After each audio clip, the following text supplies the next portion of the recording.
लक्ष्मीकांत जी, एक और घंटा बाकी है, कल तो मार्केट हॉलिडे है, लेकिन जो कैरी फॉरवर्ड किए जा सके थर्सडे और फ्राइडे को, वैसे ट्रेड्स बताएं।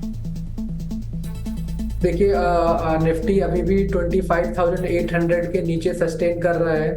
अगर लास्ट आवर में निफ्टी समहाउ क्लोज होता है 25,800 के ऊपर, तभी हम एक पुल बैक मूव का एक्सपेक्टेशन कर सकते हैं। अदरवाइज यहाँ से निफ्टी 25,690 के लेवल को रिटेस्ट कर सकता है। जैसे कि बिगनिंग में ही बात हुआ था कि वहां पर 38.2 के रिट्रेसमेंट आ रहे हैं, तो वही एक शॉर्ट टर्म सपोर्ट नजर आ रहा है। और अगर उसके नीचे जाता है तो हमें फर्दर करेक्शन दिखाई दे सकता है। बट अगर हम स्टॉक स्पेसिफिक की बात करें तो फर्टिलाइजर के स्टॉक्स हैं जहां पे हमें तेजी दिखाई दे सकती है। और दूसरा जो पुल बैक मूव आने का एक्सपेक्टेशन है वो सीमेंट के स्टॉक में है। सो अगर किसी को बाय करना है तो GNFC, यहाँ पर एक GNFC फर्टिलाइजर का स्टॉक है, वहां पर हमें फॉलिंग ट्रेंड लाइन का ब्रेकआउट दिखा है। और वहां पर हमें अच्छे खासे अपसाइड के मूव दिखाई दे सकते हैं 725 के लेवल तक, जिसमें हमें स्टॉप लॉस रखना है 675 का।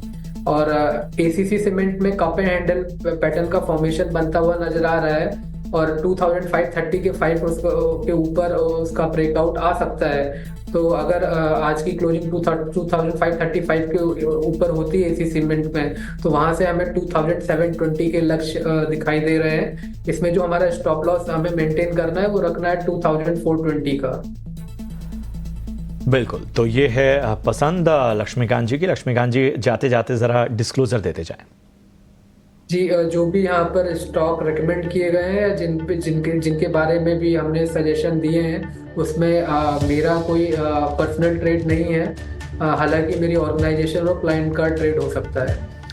अब रियल्टी शेयरों पर नजर डालते हैं। निफ्टी रियल्टी इंडेक्स में पिछले कुछ दिनों से भारी गिरावट दिखी है और आज के ट्रेडिंग सेशन में भी देखे तो करीब आधे % की गिरावट के साथ निफ्टी रियल्टी इंडेक्स।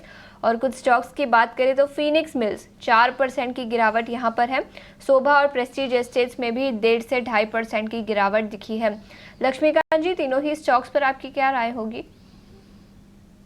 जी, सबसे पहले शोभा रियल्टी की बात कर लेते हैं। यहाँ पर इस स्टॉक ने लोअर टॉप लोअर बॉटम बनाए हैं और मुझे लगता है कि आने वाले समय में इसमें गिरावट बनी रहेगी। जो शॉर्ट टर्म के जो सपोर्ट नजर आ रहे हैं वो नजर आ रहे हैं अराउंड 1810 के।